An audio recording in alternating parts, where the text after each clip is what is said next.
Hello and welcome to a video on the heart. I wanted to cover some of the major structures of the different chambers and cover some of the major inflow and outflow tracts, as well as discuss some conduction as well as the lub and dub sound of systole diastole. So first off, the structures that you see here are going to be in the superior mediastinum. The heart is actually in the inferior mediastinum. This is separated by a T4, T5, or the sternal angle. The heart, as you can see, it has 4 chambers, but it doesn't sit like a square. You're actually seeing atria above what's called the coronary sulcus, the line that divides atria above from ventricles below. You can see that the right margin of the heart is formed by the right atrium, which contains this auricle, a feature of the atria. The right anterior margin of the heart is going to be the right ventricle. You see the interventricular sulcus here with some important vasculature inside. And then you have the left ventricle, which is the left border of the heart, and the posterior border of the heart is going to be the left atrium. So although it doesn't sit perfectly in the heart as one would expect, most of it is still in the center, with the apex pointing down into the left. As we cover some of the major features, it's important to discuss how blood flows in, flows out, as well as some of the conduction. So this is the 2 brachiocephalic veins, the left, which is longer, and the right, which conjoin to form the superior vena cava. The superior vena cava will then drain into what we see here as the right atrium. As we open this right atrium, we can actually see the superior vena cava coming from superior. The inferior vena cava will come from the inferior. I'll show here, right here. So back here. And then we also have an opening for the coronary sinus. The coronary sinus is the big drainage point of venous blood from the actual heart itself. So it drains things like the middle cardiac vein, the great cardiac vein, and the small cardiac veins. So if the heart has its own drainage system, it's one of the 3 major things that drain here into the atrium. The right atrium has a smooth surface embryonically from sinus venosus, or the sinus venarium. And then we also have the primitive atria, which has the pectinate muscles. Remember, pectinate looks straight and they're in the atria. These are the contractile muscles of the right atrium. Most of the fill of the right atrium is passive. And as we'll see here, it used to have a shunt between the right and left atrium. What we're looking here is at the intraatrial septal wall. This remnant is called the fossa ovalis, a feature of the right atrium. It's also a feature of the left atrium. The limbus is just a little bit more visible here on the right atrium. As the baby starts to breathe on its own, this will close off. Now, if we look here, we can actually see the right atrioventricular valve cusps projecting into the right ventricle. We have a septal cusp, and we have 2 cusps here, anterior and posterior. These cusps are basically features that can create closure to allow for filling of the atria and projection through the outflow tract of the ventricle during systole. The specialized cardiomyocytes that actually are the SA node or the sinoatrial node are located near the fossa ovalis, near the superior vena cava. These specialized cardiomyocytes are basically considered the pacemaker of the heart. They send signals down to the AV node, or atrioventricular node, which is right above the tricuspid. So really close to this tricuspid valve are the specialized cardiomyocytes of the AV node. We then have a bundle of His that divides into 2 pieces. One that goes down into the ventricular area on the right side of the ventricular wall, and then on the left side, on that septum, it goes over to the left wall. And these are called bundle branches, right bundle, left bundle. So it's SA node here, AV node, bundle of His, dividing into a right and left bundle branch. So let's take the tricuspid valve, this atrioventricular valve, into the right ventricle. Before we do, just remember that they may ask you the junction where things start to smooth off and the location of the specialized cardiomyocytes are nearby. This area is called crista terminalis, where we have the meeting point between sinus venarum and primitive atria. As we close the right atrium, notice there is an auricle. Remember, the A's go together. Auricle goes with atrium. Now, let's open up the right ventricular wall and actually look inside. As we focus a little bit more on the right atrium, we can see that there are 3 sets of papillary muscles. Instead of pectinate, we have this webby kind of meat in the ventricular walls called trabecular carneae. That right bundle branch is coming over via Purkinje fibers and heading over to this specialized portion of the trabecular carneae called the septomarginal trabecula, which is this right here. And they also call it the moderator band. So this moderator band is connected to the anterior papillary muscle. Papillary muscles are features of the ventricle, and they're also specialized portions of the trabecular carneae. So it kind of looks like a man or a woman holding on to a parachute with the strings. And so as these papillary muscles contract, they pull on these tendinous cords and yank the cusps into the ventricular system and allow closure of the valve.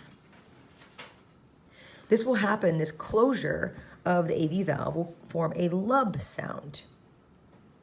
And then as we start to open this during that lub, this is what we call the right semilunar valve.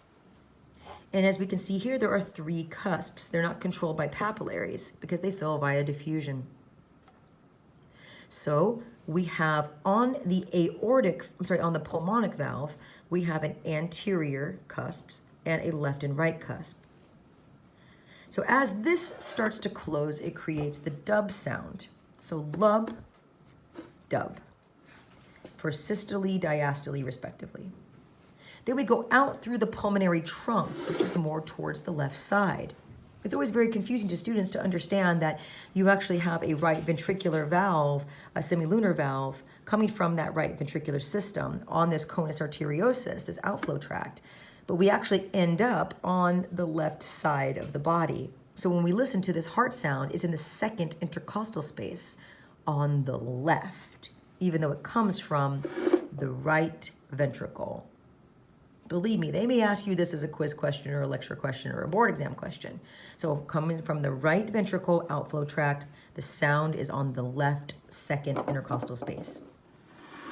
And then we head out via the deoxygenated blood that's actually on an artery. It's the one time in the adult that we actually see this. We have a left pulmonary artery and a right pulmonary artery, and they carry deoxygenated blood, which is why this model is blue.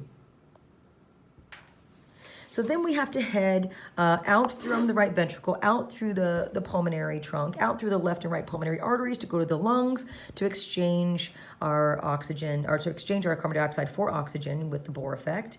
And now we're going to take this oxygenated blood that's actually venous because it goes towards the heart. Arteries go away, veins go towards.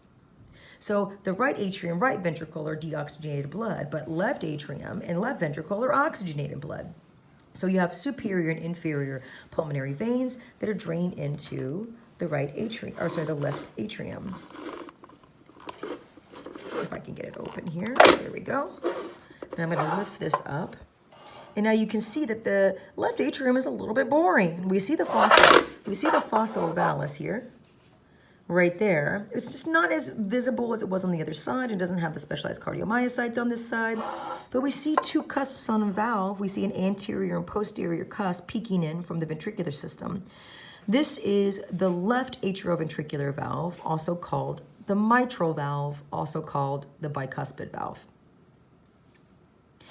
And so as we pass into the left ventricle, we can see the 2 groups of papillary muscles, and they're receiving information from the left bundle branch, then to Purkinje fibers, and then to these specialized forms of the trabecular carneae called papillary muscles.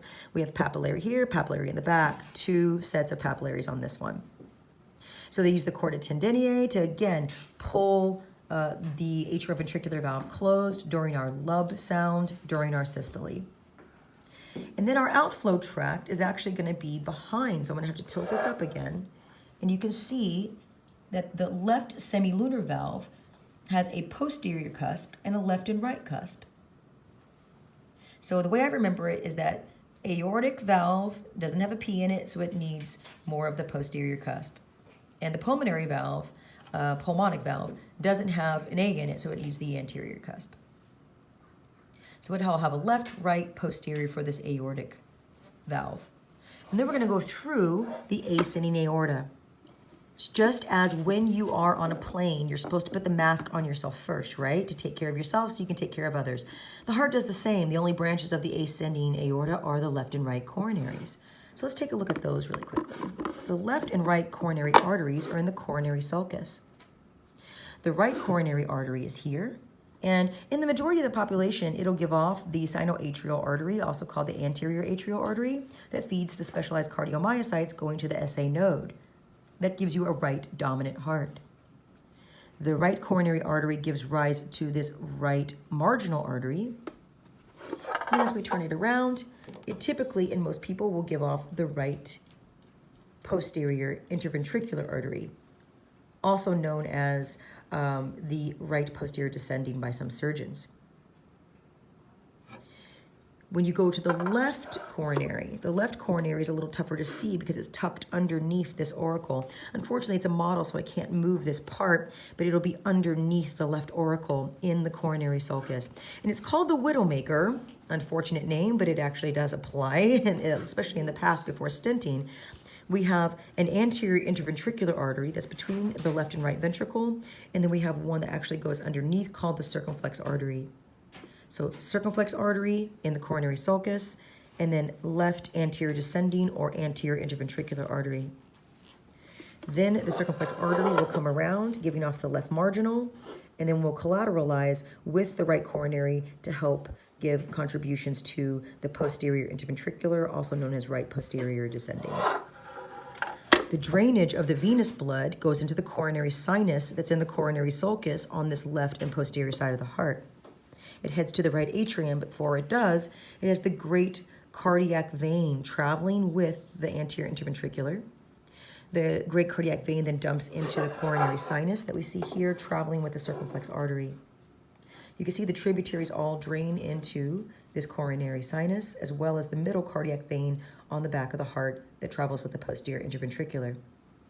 This coronary sinus will then dump into the right atrium, as we discussed before, with the superior vena cava and the inferior vena cava.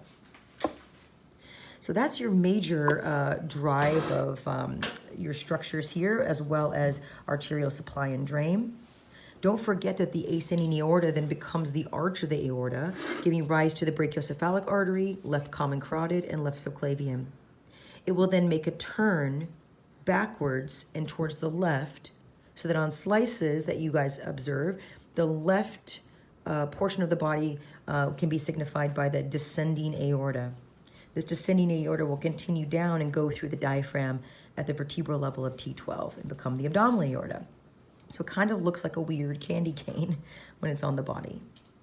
Remember that autonomics are driven by cardiac splanchnics, which are mostly from superior, middle, and inferior cervical sympathetic ganglia, mostly coming from T1, T3 lateral horn cells. And they synapse on either in the chain, but mostly on specialized ganglia in the cardiac plexus. And the autonomics that slow the heart are from vagus, also part of that cardiac plexus, driven by the dorsal motor nucleus. So hopefully you enjoyed this review of heart anatomy, as well as some of the circulation and conduction, and we'll see you next time.